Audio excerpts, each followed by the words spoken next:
Alors donc hier soir, nous avons eu comme, depuis, c'est presque institutionnel, depuis des mois, même des années, euh, un café philo McDo dans un des McDonald's de la chaîne McDonald's.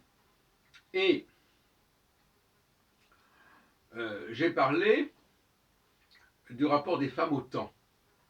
J'ai dit qu'elles n'avaient pas un bon rapport au temps, tout simplement parce qu'il leur faut énormément de temps pour faire les choses, et que ça les pénalise. Je revois à la fois mes travaux là-dessus et à la discussion que nous avons eue hier soir et qui a été filmée. Mais notre ami Philippe Friedman a objecté, a signalé, à juste titre, que les femmes avaient plus un talent pour faire plusieurs choses à la fois. Eh bien, faire plusieurs choses à la fois, c'est du domaine de l'espace. Donc, on dira que les hommes ont une facilité avec le temps, ils font beaucoup de choses avec le temps, ils utilisent beaucoup mieux leur temps que les femmes.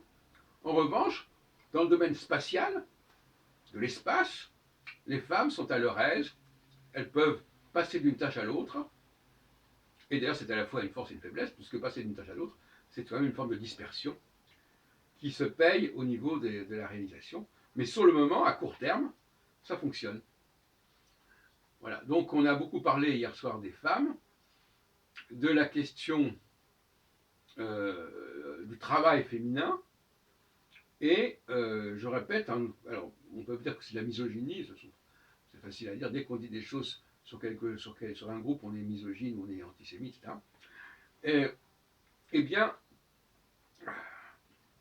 quels sont les travaux, on a eu un café philo là-dessus, on dit, quels sont les travaux qui sont réservés aux femmes, que les femmes réalisent? Eh bien, ce sont des travaux répétitifs, ce sont des travaux qui prennent du temps, qui sont, voilà, il faut que ça se passe.